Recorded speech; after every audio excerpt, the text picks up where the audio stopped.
चले तो last day क्या पढ़ाए थे? एंगुलर एक्सीलरेशन के बारे में बता रहे थे, है ना, एंगुलर वेलोसिटी के बारे में बता रहे थे, एंगुलर डिस्प्लेसमेंट के बारे में बताए थे, है ना बेटा। तो जो बच्चे इसका क्लास नहीं किए थे पिछला वाला, एक बार कर लीजिएगा, लेक्चर देख लीजिएगा। वैसे मैं थोड़ा बहुत ओवरव्यू पूरा दे रहा हूँ कि क्या क्या हम पढ़ाए थे, क्या नहीं पढ़ाए थे, सब कुछ बता देते हैं, ठीक है। स्टार्ट किए थे बेटा सर्कुलर मोशन। सर्कुलर मोशन में मैंने बोला था किसी भी मोशन को ऑब्जर्व करने के लिए ऑब्जर्वर का जरूरी है कि भाई अलग अलग ऑब्जर्वर के लिए अलग अलग तरह का मोशन करता हुआ दिखाई देगा कौन? पार्टिकल, है ना। किसी के लिए दिखाई देगा कि वो स्ट्रेट लाइन में चल रहा है, तो किसी के लिए दिखाई देगा कि वो रेस्ट में है, किसी को दिखाई देगा कि वो गोल गोल घूम रहा है। जबकि हमारा देखो ना, अर्थ के बारे में सोचते हैं, अर्थ क्या है? सन के चारों तरफ रिवॉल्व कर रहा है, लगभग लगभग सर्कुलर मोशन। सर्कुलर मोशन नहीं, वो इलिप्टिकल मोशन ही है, ग्रेविटेशन में हम लोग पढ़ेंगे। लेकिन अभी हम मान सकते हैं कि इलिप्टिकल कैसा होता है, कुछ इस प्रकार का, ऐसे ऐसे घूमता रहता है, ऐसे घूमते रहता है। तो लगभग लगभग सर्कल को ही थोड़ा सा चपटा कर दोगे तो इलिप्स बन जाएगा। यानी एक सर्कल है, एक सर्कुलर रिंग है, उसको पकड़ के प्लास्टिक का रिंग है, हल्का सा चपटा कर दो, क्या बन जाएगा? वो इलिप्टिकल बन जाता है, ठीक है। तो कुछ सर्कुलर मोशन ही करता रहता है। लेकिन जब हम इस पृथ्वी पर बैठे हुए तो क्या दिखाई दे रहा है हमको? ये रेस्ट में दिखाई दे रहा है। जब हम यहाँ पर बैठ जाएंगे, इस सन पे बैठ जाएंगे, तो सन पे बैठने के बाद क्या दिखाई देगा? गोल गोल घूमता हुआ। वैसा ही क्या है कि मून क्या है, हमारे चारों तरफ गोल गोल घूम रहा है, और गोल गोल घूम रहा है। तो अगर मून पे चले गए तो क्या दिखाई देगा? वो रेस्ट में दिखाई देगा। जबकि यहाँ पे बैठे हुए तो आपको दिखाई देता है धीरे धीरे धीरे धीरे धीरे धीरे वो आगे चलता हुआ, बढ़ता हुआ, ठीक है ना बेटा। तो सर्कुलर मोशन का बहुत सारा एग्जाम्पल है, जैसे कि revolution of earth around sun, या फिर revolution of moon around earth, या फिर हम एक छोटा सा बॉल को मुफलर में, मुफलर जो होता है ना बांधने वाला, ठंडा ठंडा का दिन आ रहा है, तो उसको मुफलर में बांध दीजिए, ऐसे ऐसे गोल गोल गोल गोल घुमाइए, है ना, है कि नहीं। आप देखते हैं बेटा मौत का कुआं जाते हैं देखने, तो मौत के कुआं में क्या होता है कि एक बाइक वाला क्या करता है, गोल गोल गोल गोल चारों तरफ घुमाता है, तो वहाँ से आपको दिखता है कैसा मोशन? Circular motion. लेकिन उसके पीछे पीछे उस बाइक पे भी कोई बैठा होता है, तो उसके लिए वो बाइक वाला क्या दिखाई देता होगा? रेस्ट में, क्योंकि वो चल ही नहीं रहा उसके लिए। समझ में आ रहा है नहीं आ रहा बेटा? तो सर्कुलर मोशन में पढ़े थे कि सबसे पहले ऑब्जर्वर होना चाहिए, और ऑब्जर्वर के हिसाब से अगर कोई पार्टिकल, अगर ऑब्जर्वर के हिसाब से कोई पार्टिकल अपने इस डिस्टेंस को फिक्स रख रहा है और अपने पोजीशन को चेंज कर रहा है, तो ये कैसा मोशन करता हुआ इसको दिखाई देगा? सर्कुलर मोशन कुछ करता हुआ दिखाई देगा, है कि नहीं। इसके लिए क्या जरूरी है? डिस्टेंस क्या होना चाहिए? फिक्स होना चाहिए।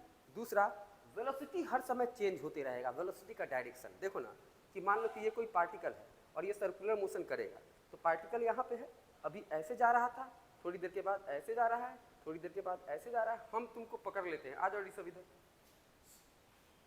यहाँ पे खड़े हो जाओ, ठीक है। ये ऋषभ है, वो वाला हाथ, वो वाला हाथ, चलो ये वाला हाथ आ गया, ठीक है। अब ऋषभ क्या करेगा? इसको तो हम जूम इन कर देते, सबको दिखाई देगा। एक मिनट, जैसे तुमको हम ऐसे पकड़ लिए, अब तुम चलने की कोशिश करो। जब ये चलने की कोशिश कर रहा है तो क्या हो रहा है कि ये इसका डिस्टेंस जो है, ऊपर आइए, ये जो डिस्टेंस है हम दोनों के बीच का, ये डिस्टेंस फिक्स है, ठीक है। और ये जब चलने की कोशिश कर रहा है तो ये क्या कर रहा है? अपने पोजीशन को चेंज कर रहा है, पोजीशन को चेंज कर रहा है, साथ साथ क्या हो रहा है? इसका वेलोसिटी का डायरेक्शन भी चेंज हो रहा है। आगे बढ़ो, आगे बढ़ो, इस तरीके से वो वेलोसिटी का क्या हो रहा है? इसका डायरेक्शन भी इस तरीके से चेंज होते जा रहा है, चेंज होते जा रहा है, चेंज होते जा रहा है कि नहीं। मतलब कि किसी एक पार्टिकल को देखो, जैसे यही पार्टिकल है, इसको ऐसे पकड़ लीजिए, पकड़ने के बाद हम ये वाला डिस्टेंस क्या है मेरे से, इसका फिक्स है, और फिक्स है तो इसका देखो पोजीशन चेंज हो रहा है, पोजीशन के साथ साथ देखो इसका डायरेक्शन हर समय देखो, इसका डायरेक्शन देखो, वेलोसिटी का डायरेक्शन हर समय क्या हो रहा है? चेंज हो रहा है कि नहीं। तो क्या क्या चेंज होगा? पोजीशन चेंज होगा, दूसरा डायरेक्शन चेंज होगा, और डायरेक्शन चेंज हो गया मतलब कि वेलोसिटी चेंज हो गया। वेलोसिटी को चेंज करने के लिए कौन आता है? एक्सीलरेशन, है ना। मतलब कि बिना एक्सीलरेशन का वेलोसिटी चेंज होगा ही नहीं। तो सर्कुलर मोशन में क्या होना बहुत जरूरी है? एक्सीलरेशन। और एक्सीलरेशन का जन्म किससे होता है? फोर्स से, एक्सटर्नल फोर्स से। तो एक्सटर्नल फोर्स का भी होना बहुत जरूरी है कि नहीं बेटा? चले अब देखो ध्यान से, अब सुनना बेटा कि भाई वेलोसिटी का डायरेक्शन हर समय क्या हो रहा है? चेंज हो रहा है। वेलोसिटी का डायरेक्शन हर समय क्या हो रहा है बेटा?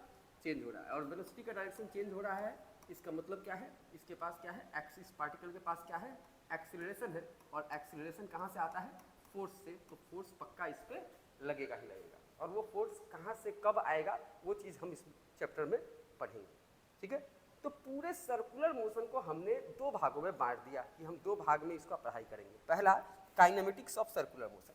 तो सर्कुलर मोशन को हमने क्या कर दिया बेटा, सर्कुलर मोशन को हमने दो भागों में बांट दिया कि हम ऐसे पढ़ेंगे। पहला क्या है, काइनेमेटिक्स ऑफ सर्कुलर मोशन, और दूसरा है डायनेमिक्स ऑफ सर्कुलर मोशन। पहला क्या है बेटा, काइनेमेटिक्स ऑफ सर्कुलर मोशन, दूसरा क्या है, dynamics of circular. Kinematics of circular motion में क्या पढ़ेंगे कि एक पार्टिकल जो है कुछ एंगल चेंज किया है, तो ये जितना एंगल चेंज किया है इसका नाम बोलेंगे एंगुलर डिस्प्लेसमेंट। क्या बोलेंगे बेटा, एंगुलर डिस्प्लेसमेंट। कल इसके बारे में बात किए थे, एंगुलर डिस्प्लेसमेंट क्या होता है। तो एंगुलर डिस्प्लेसमेंट होता है एक पार्टिकल जब सर्कुलर मोशन करता है तो जितना एंगल घुमा है उस एंगल का नाम क्या देंगे, एंगुलर डिस्प्लेसमेंट नाम दे देंगे, ठीक है। ये हो गया पहला एंगुलर डिस्प्लेसमेंट। दूसरा कि ये एंगल को चेंज करने का कुछ रफ्तार होगा। हो सकता है कि कोई आदमी यहाँ से यहाँ 2 सेकंड में चल जाए और कोई आदमी यहाँ से यहाँ आधा सेकंड में ही चल जाएगा। तो सेम एंगल एक 2 सेकंड में कवर करता है, दूसरा आधा सेकंड। तेजी से कौन घूम रहा है, तो तेजी से घूम रहा है आधा सेकंड वाला, है कि नहीं बेटा। तो अलग अलग पार्टिकल का अलग अलग रफ्तार हो सकता है घूमने का। तो एंगल चेंज करने के रफ्तार को हम बोलते हैं क्या, एंगुलर वेलोसिटी। क्या बोलते हैं बेटा, एंगुलर वेलोसिटी। तो कोई पूछता है एंगुलर वेलोसिटी क्या है, तो हम लोग क्या बोलेंगे, किस रेट से क्या चेंज हो रहा है, एंगल चेंज हो रहा है, उसको हम लोग क्या बोलेंगे, एंगुलर वेलोसिटी। इसको ओमेगा से रिप्रेजेंट किए थे, इसको थीटा से रिप्रेजेंट किए थे। और इस वेलोसिटी को भी चेंज कर, चूंकि वेलोसिटी हर समय क्या होते रहता है, ये एंगुलर वेलोसिटी है, वेलोसिटी हर समय चेंज होते रहता है, ये एंगुलर वेलोसिटी है। अब एंगुलर वेलोसिटी को अल्फा से ओमेगा से रिप्रेजेंट करते हैं, और ये क्या हो गया बेटा, एंगुलर डिस्प्लेसमेंट को थीटा से रिप्रेजेंट करते हैं। थीटा जिस रफ्तार से चेंज हो रहा होगा उसको क्या बोलेंगे, एंगुलर वेलोसिटी। और एंगुलर वेलोसिटी को हमको अगर चेंज करना है, कभी तेजी से घुमाना है, कभी धीरे धीरे घुमाना है, तो कौन आएगा, एक्सीलरेशन आएगा। तो उसका नाम रखा जाएगा एंगुलर एक्सीलरेशन, एंगुलर एक्सीलरेशन। और इसको हम लोग अल्फा से रिप्रेजेंट किए थे, ठीक है। इसका यूनिट था रेडियन, इसका यूनिट क्या था बेटा, रेडियन पर सेकेंड, और इसका यूनिट था रेडियन पर सेकेंड स्क्वायर। यहां तक हम लोग पढ़ चुके थे। इसके बारे में और भी चर्चा हमको करना है, ठीक है। पूरा बात को ध्यान से समझना कि एक पार्टिकल, हम लोग क्या पढ़े थे कल, angular displacement, angular displacement, displacement theta से रिप्रेजेंट करेंगे। ध्यान से देखना कैसा वेक्टर होता है, एक्सियल वेक्टर होता है। एक्सियल वेक्टर होता है क्योंकि अगर कोई पार्टिकल ऐसे नच रहा है तो हम लोग क्या बोलेंगे कि भाई इसका डायरेक्शन किधर है, उंगली को ऐसे रखेंगे जिधर पार्टिकल है उधर। अगर ऐसे नच रहा है तो ऐसे घुमा देंगे तो इधर की ओर डायरेक्शन बोलेंगे, अगर ऐसे नच रहा है तो ऐसे घुमा देंगे, अंदर की ओर आया तो अंदर की ओर डायरेक्शन है, ठीक है ना बेटा।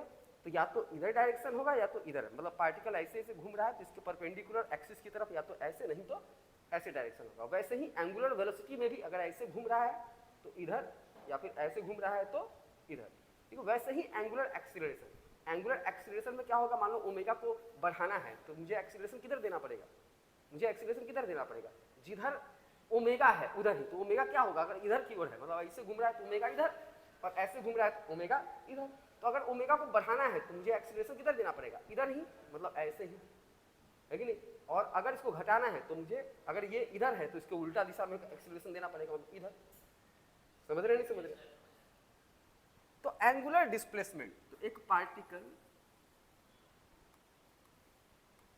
कुछ एंगल चेंज किया और जितना एंगल चेंज किया इसी को क्या बोले हैं, एंगुलर डिस्प्लेसमेंट। समझना बेटा, पार्टिकल यहाँ पे है, एकदम ध्यान से देखना। पार्टिकल मान लेते हैं यहाँ पर है, और ये पार्टिकल यहाँ से कहाँ पहुँच गया, इस जगह पर पहुँच गया। ये क्या है, आपका ऑब्जर्वर है, ये आपका रेडियस आर है, एकदम ध्यान से देखना। एक बात बताओ बेटा, ये पार्टिकल जो यहाँ से यहाँ गया है इसी रास्ते पर तो गया है, और जिस रास्ते पे वो गया होगा इस रास्ते की लंबाई को हम लोग क्या बोलते हैं, डिस्टेंस बोलते हैं, नहीं बोलते हैं यार। डिस्टेंस को एस से रिप्रेजेंट करते हैं, और यही तुम्हारा इसका आर्क है कि नहीं है, आर्क, हिंदी में इसको चाप बोलते हैं। कितना चला है, इतना, है ना। डिस्टेंस के हिसाब से देखें तो इसका नाम s हो जाएगा और आर्क जो है उसके बराबर होगा। कोई दिक्कत बेटा? ये क्या कहलाता है? रेडियस हो गया, मतलब पोजीशन वेक्टर। ये डिस्टेंस क्या कहलाएगा? रेडियस हो गया, ये फिक्स रहता है। तो हम जानते हैं कि थीटा बराबर क्या होता है बेटा? आर्क डिवाइडेड बाई रेडियस होता है। आर्क एस से रिप्रेजेंट किए, ऊपर से ऐसे लिख देते हैं, इसका मतलब आर्क हो गया डिवाइडेड बाई रेडियस। रेडियस कितना है? आर है। ये कितना आ गया? थीटा। फिर से बात करते हैं। थीटा एंगुलर डिस्प्लेसमेंट है, एस डिस्टेंस है या आर्क है, आर रेडियस है। अगर हमको ये पता हो, आर्क पता हो, अगर हमको रेडियस पता हो, तो हम क्या निकाल सकते हैं? एंगल निकाल सकते हैं। लेकिन क्या डायरेक्शन का पता चलेगा? इसको देखकर क्या डायरेक्शन का पता चलेगा? हम बोलते हैं कि भाई 3 मीटर आर्क है और 2 मीटर का रेडियस है, बताओ एंगल कितना होगा? तो 3 को डिवाइड कर देंगे 2 से, कितना आ जाएगा?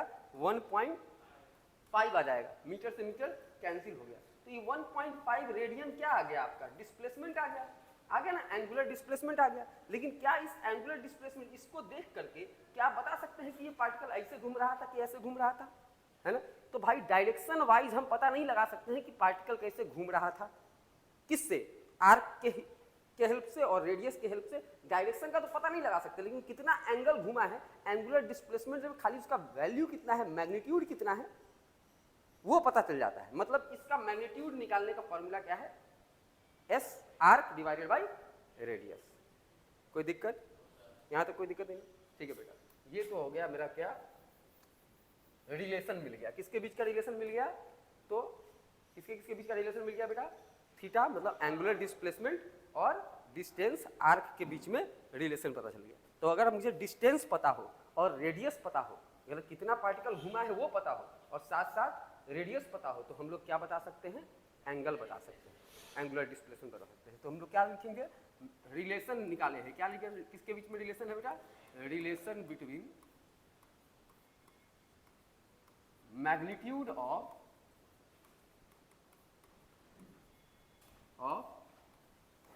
एंगुलर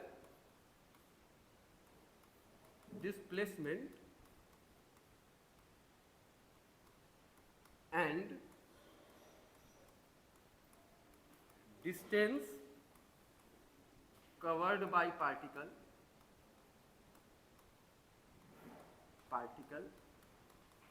ठीक है बेटा।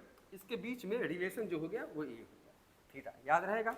थीटा डिवाइडेड बराबर क्या हो जाएगा? आर्क डिवाइडेड बाई रेडियस, मतलब डिस्टेंस डिवाइडेड बाई रेडियस से हम क्या निकाल सकते हैं? थीटा निकाल। लेकिन डायरेक्शन का पता नहीं लगा सकते हैं। डायरेक्शन के लिए मुझे पता चलना चाहिए कि वो किधर की ओर घूम रहा है। डायमेंशन क्यों निकालेंगे बेटा? डायमेंशन ये क्या है? इसका लंबाई, हाँ दिए थे इसीलिए, क्योंकि नहीं होता है, लिखना पड़ेगा नो डायमेंशन। एंगल का कोई डायमेंशन नहीं होता है।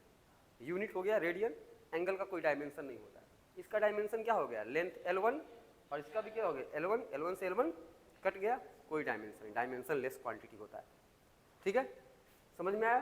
तो एंगुलर डिस्प्लेसमेंट का रिलेशन पता कर लिए किसके हिसाब से? डिस्टेंस के हिसाब से। कोई दिक्कत है यहाँ तक? नहीं ना? आगे चलते हैं। बात को समझना बेटा, वेलोसिटी अलग चीज है, वेलोसिटी अलग चीज है, एंगुलर वेलोसिटी अलग चीज है, डिस्टेंस डिस्प्लेसमेंट अलग चीज है, एंगुलर डिस्प्लेसमेंट अलग चीज है कि नहीं? चलो हम रिलेशन निकालते हैं एंगुलर डिस्प्लेसमेंट और लीनियर डिस्प्लेसमेंट के बीच में। अभी हम किसके बीच में रिलेशन निकाले हैं? तो डिस्टेंस के बीच में निकाले हैं और एंगुलर डिस्प्लेसमेंट के मैग्नीट्यूड के बीच में निकाले हैं। अभी में हमको क्या नहीं पता है? डिस्प्लेसमेंट के बीच में और एंगुलर डिस्प्लेसमेंट के बीच में क्या रिलेशन नहीं पता है। अभी हम क्या निकाले हैं कि अगर डिस्टेंस पता हो तो डिस्टेंस को हम रेडियस से डिवाइड कर दें, क्या आ जाएगा? मैग्नीट्यूड ऑफ एंगुलर डिस्प्लेसमेंट आ जाएगा। अब हम क्या निकालने जा रहे हैं कि relation between angular displacement and displacement. ठीक है बेटा, चलो तो टॉपिक है relation between angular displacement and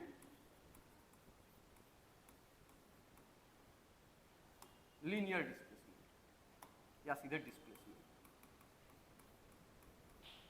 एकदम ध्यान से देखना, मेरे साथ साथ बात करना। देखो मुझसे बात करना, यहाँ देखना बेटा। मान लेते हैं बेटा ये ऑब्जर्वर है, ठीक है, और मान लेते हैं कोई पार्टिकल t बराबर 0 पे, ये कोई पार्टिकल यहाँ पर था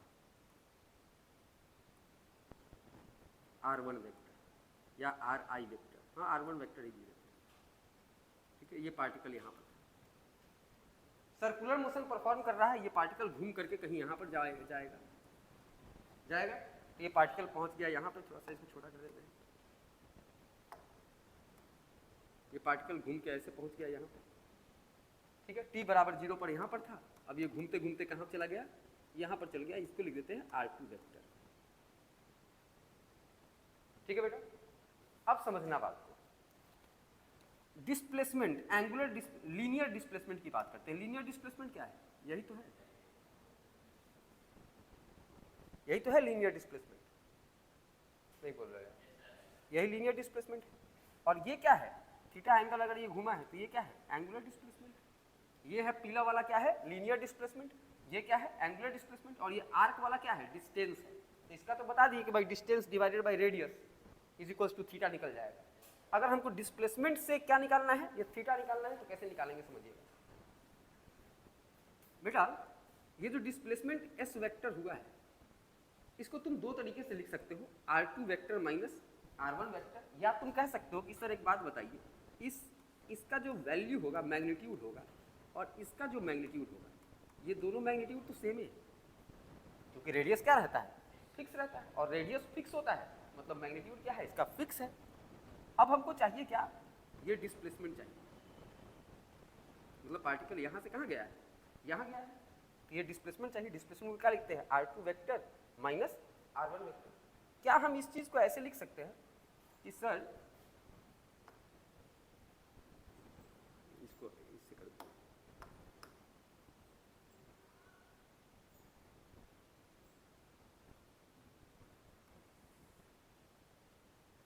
ध्यान से देखना बेटा,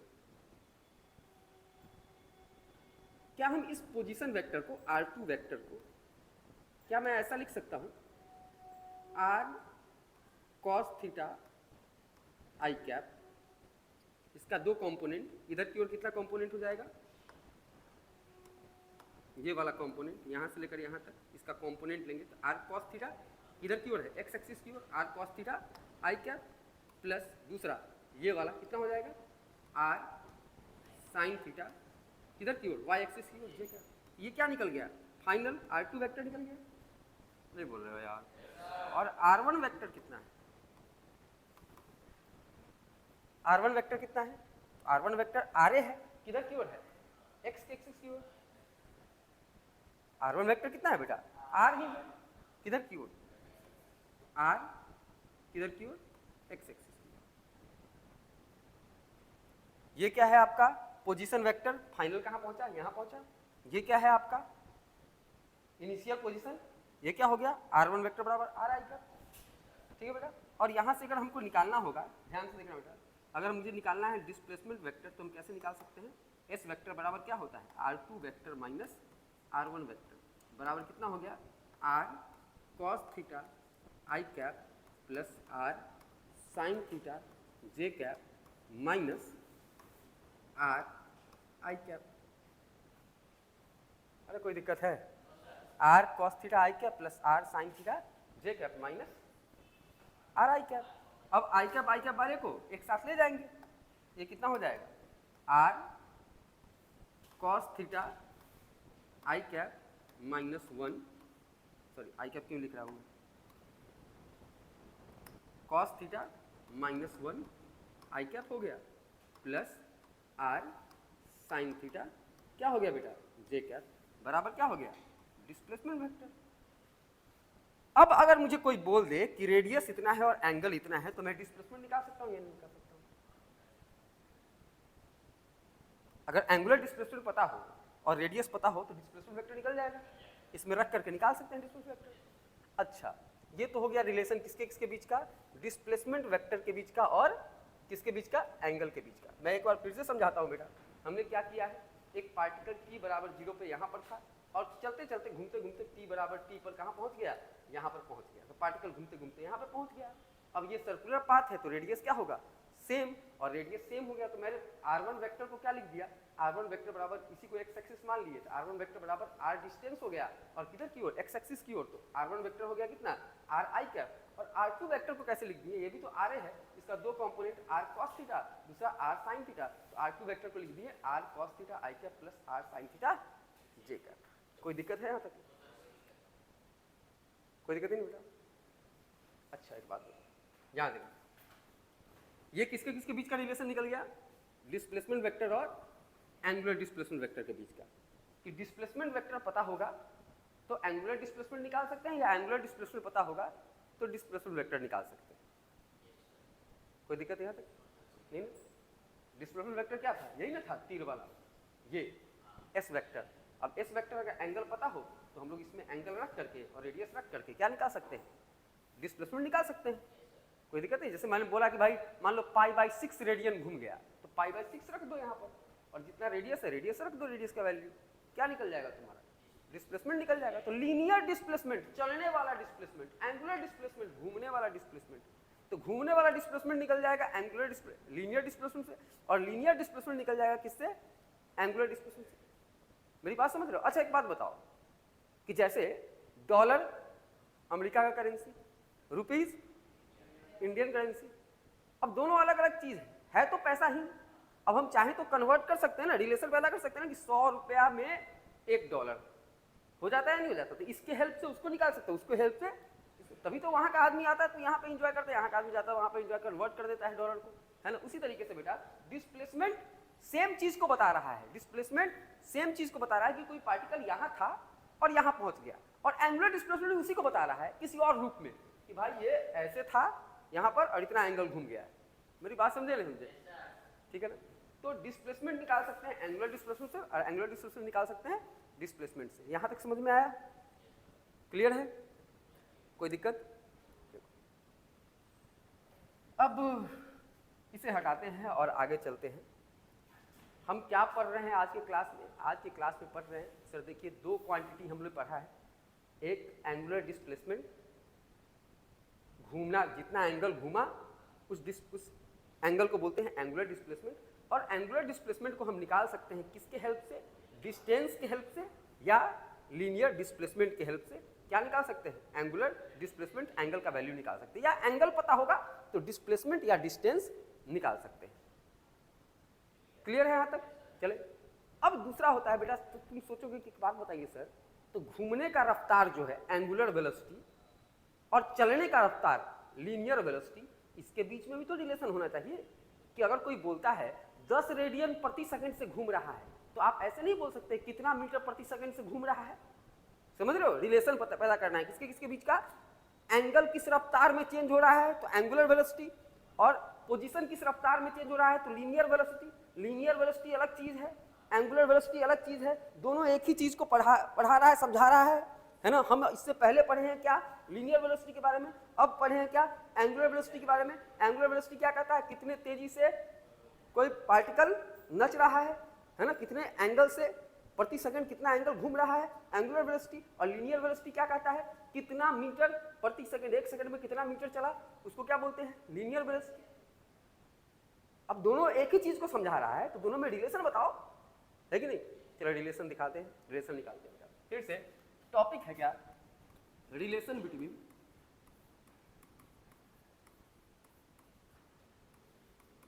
लीनियर वेलोसिटी, बात नहीं, एंड एंगुलर वेलोसिटी। चलो बेटा देखो देखो देखो देखो, मान लेते हैं पार्टिकल यहां पर था, ऑब्जर्वर यहां पर था, और एक पार्टिकल यहां पर था, t बराबर 0 पे। अब वो किसी रफ्तार से घूमते घूमते यहां पे पहुंच गया, ठीक है। तो t बराबर t पे कहां पहुंच गया, इस पॉइंट पे पहुंच गया, ठीक है। किसी रफ्तार से घूम रहा होगा। अच्छा बेटा, इसका रेडियस अगर r है तो ये भी क्या है, r है, एंगल मान लेते हैं थीटा, घूम गया। तो एट एनी टाइम t ये कहां पहुंच चुका है, इस पॉइंट पर। इस पॉइंट का नाम देते हैं a, इस पॉइंट का नाम देते हैं b। तो किसी भी समय t पर वो कहां पहुंच चुका है, t मतलब समझ रहे हो, कोई भी समय पे पूछ सकते हैं हम, पूछ देंगे 2 सेकंड में बताओ 2 सेकंड पर क्या रफ्तार है, 3 सेकंड पर क्या रफ्तार है चलने का, घूमने का। तो भाई बी पर पहुंच चुका है कितने सेकंड में, 30 सेकंड में।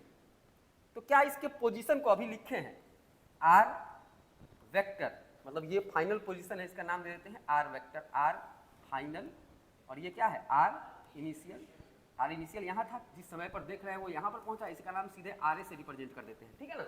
आर फाइनल नहीं लिखे, आर लिख देते हैं, ठीक है। तो आर वेक्टर बराबर क्या लिखे हैं, अभी लिखे हैं आर कॉस थीटा आई cap plus r sine theta j cap. अरे भाई एक्स पे कितना चला, एक्स पे कितना चला, यही ना चला, और वाई पे कितना चला, ये तो चला, बोलना बेटा। अब ये कंपोनेंट जो है, ये कंपोनेंट यहाँ से लेकर यहीं तक था, है ना। ये कंपोनेंट कितना हुआ, आर कॉस थीटा इधर की ओर और आर साइन थीटा इधर की ओर। तो ये आर वेक्टर को लिख सकते हैं ना, आर कॉस थीटा आई cap plus r sine theta j cap, ठीक है बेटा। तो आर वेक्टर लिखा गया। और सिंस हम जानते हैं, हम पढ़े हैं, सिंस हम जानते हैं कि वेलोसिटी बराबर क्या होता है, rate of change of position with respect to time. Position का चेंज किसके रफ्तार से, आप मेरे से 10 मीटर की दूरी पर है और दौड़ना शुरू कर दिए, तो हम कैसे समझेंगे कि आप कितना के रफ्तार से भाग रहे हैं।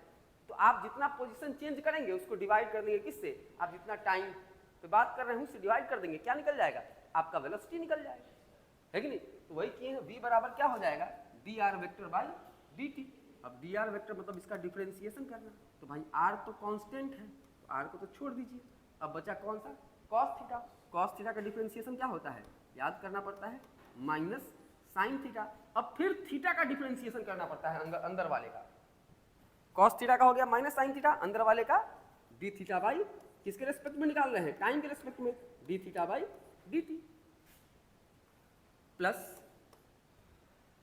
आर कांस्टेंट है, छोड़ दिए, साइन थीटा क्या होता है, कॉस थीटा, बोलना बेटा, ठीक है। और फिर अंदर वाले का differentiation D theta by d T, ये क्या आ गया आपका जे कैप। अब बताओ D theta by d T क्या होता है, सिंस हम जानते हैं, कल पढ़े थे, ओमेगा बराबर होता है D theta by d T. मतलब जहां जहां D theta by d T है वहां वहां क्या रख देंगे हम, ओमेगा रख देंगे। तो वी वेक्टर का फॉर्मूला क्या आ जाएगा आपका, आर माइनस साइन, अच्छा आई कैप देखो छूट गया, minus sine theta into omega i cap plus r cos theta into omega j cap. इसमें से चाहे तो आप आर तो हम कॉमन ले चुके थे, इस आर को हटा दे रहे हैं हम, ठीक है ना। अब इसमें से चाहे तो फिर से क्या कर सकते हैं, ओमेगा कॉमन ले सकते हैं। ओमेगा कॉमन ले लेंगे तो कितना आ जाएगा, ओमेगा कॉमन ले लो बेटा, दोनों में ओमेगा है, ओमेगा कॉमन ले लेते हैं। ओमेगा इंटू क्या हो गया, आर माइनस साइन थीटा आई cap plus cos theta j cap. देख लो वेलोसिटी वेक्टर, इसका मतलब क्या आया निकल के पता है कि सर आपको एंगुलर डिस्प्लेसमेंट पता हो कि कितना एंगल घूम चुके हैं, और आपको ओमेगा पता हो किस रफ्तार से घूम रहे हैं, तो आप क्या निकाल सकते हैं, आपका वेलोसिटी, चलने का वेलोसिटी क्या है। हम रिलेशन बता रहे हैं कि अगर एक चीज पता हो तो कैसे दूसरे चीज को पता कर सकते हो। चलने का रफ्तार अलग, घूमने का रफ्तार अलग, घूमने का बात भाई टर्म तो अलग अलग है ना, घूमने वाला चीज अलग टर्म है और चलने वाला चीज अलग है, 1 मीटर पर सेकंड में है, 1 रेडियन प्रति सेकंड में है। अब देखो रिलेशन बता दिया कि अगर ओमेगा आर पता है, एंगल पता है, तो वी निकाल सकते हैं। समझ रहे मेरी बात बेटा। अच्छा एक चीज बताता हूँ, एक जादू दिखाता हूँ। देखो ये वेलोसिटी वेक्टर निकल गया ना, वेलोसिटी वेक्टर क्वांटिटी है, वेक्टर में कुछ मैग्नीट्यूड होता है, कुछ डायरेक्शन होता है ना। अब इसका एक बार मैग्नीट्यूड निकाल कर देखो ना, तो मैग्नीट्यूड जब इसका निकाल कर देखोगे सिर्फ इसका, तो अंडर रूट क्या होगा, ए स्क्वायर प्लस बी स्क्वायर, यही ना फॉर्मूला होता है, मैग्नीट्यूड का फॉर्मूला यही होता है। तो कितना हो गया, under root sine square theta plus cos square theta, ये कितना है 1, और 1 जिसका मैग्नीट्यूड आ जाता है उसका नाम होता है यूनिट वेक्टर, और यूनिट वेक्टर डायरेक्शन दिखाने का काम करता है। मतलब इस वेलोसिटी वेक्टर का ये वाला पार्ट डायरेक्शन बता रहा है, किसका, इसका। तो बचा हुआ पार्ट क्या है, मैग्नीट्यूड है। तो मैग्नीट्यूड ऑफ वेलोसिटी वेक्टर क्या हो जाएगा, ओमेगा इंटू आर हो गया, और इसका यूनिट वेक्टर डायरेक्शन क्या हो गया, माइनस साइन थीटा आई cap plus cos theta j cap. ये सिर्फ डायरेक्शन बताता है। तो अगर हमको ये चाहिए कि मैग्नीट्यूड ऑफ वेलोसिटी, खाली मैग्नीट्यूड निकालो, वेलोसिटी का खाली मैग्नीट्यूड निकालो, तो ये सबसे कोई मतलब नहीं, ओमेगा पता होगा, आर से गुना कर दो। हम जैसे हम बोल रहे हैं एक पार्टिकल 2 रेडियन प्रति सेकंड से घूम रहा है 2 मीटर की डिस्टेंस पर, तो वेलोसिटी बताओ। तो 2 मीटर का डिस्टेंस है और 2 रेडियन पर सेकंड से घूम रहा है, तो ओमेगा कितना है 2 और रेडियस कितना है 2, तो 2 गुणे 2 4, तो 4 मीटर प्रति सेकंड से चल रहा है, घूम रहा है। समझ रहे हो नहीं समझ रहे हो? क्लियर है बेटा? अच्छा एक और चीज दिखाता हूँ, कुछ और जादू वाला बात। एक चीज देखो तो बेटा, क्या मैं इसको ऐसे लिख सकता था, आर कॉस थीटा आई cap plus sine theta j cap, लिख सकता था क्या? बोलना बेटा, ये आर वेक्टर का, इसका भी मैग्नीट्यूड निकाल के देखो, ये भी डायरेक्शन ही है, इसका भी वन आएगा। तो आर वेक्टर का, पोजीशन वेक्टर का, ये क्या है, मैग्नीट्यूड है। देखो ना मैग्नीट्यूड कितना है, आर है ना है, और ये जो बचा हुआ क्वांटिटी क्या है, डायरेक्शन है, जो बता रहा है कि कितना कितना किधर की ओर है, ये बचा हुआ क्वांटिटी। अच्छा ये पोजीशन का डायरेक्शन है और ये वेलोसिटी का डायरेक्शन है। एक बार इन दोनों को डॉट करके देखो तो आर कैप का डॉट कर रहे हैं वी कैप के साथ, करके देखो। डॉट प्रोडक्ट में क्या करते हैं, सिर्फ आई कैप के बगल वाला क्या है, cos theta into minus sine theta, तो minus sine theta into cos theta आ जाएगा, plus cos theta into sine theta, cos theta into sine theta हो जाएगा। कोई दिक्कत नहीं बेटा। अब इस दोनों को डॉट करो, कितना आ जाएगा, ये कैलकुलेशन करो कितना आ गया 0।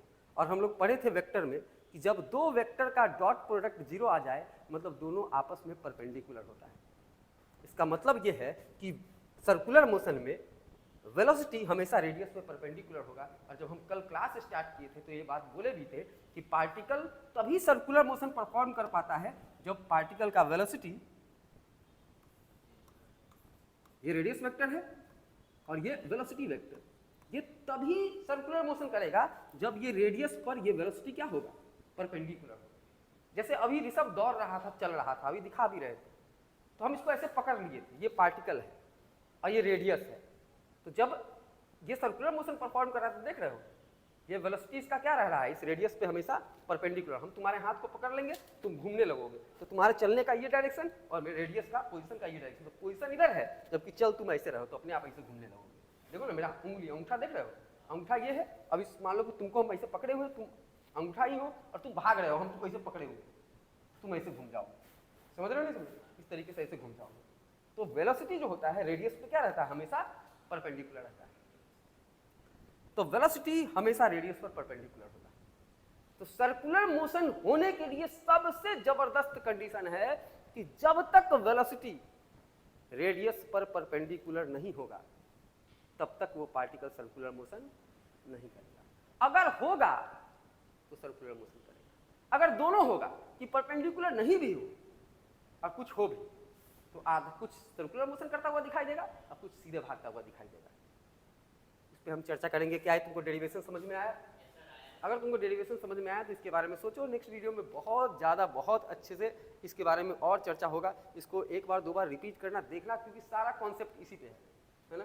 सारा कॉन्सेप्ट सर्कुलर मोशन का सारा कॉन्सेप्ट इसी पे आएगा, इसी पे आएगा। यही डेरिवेशन आपका, यही रिलेशन आपका पूरा सर्कुलर मोशन समझा देगा। ठीक है, समझे कि नहीं समझे?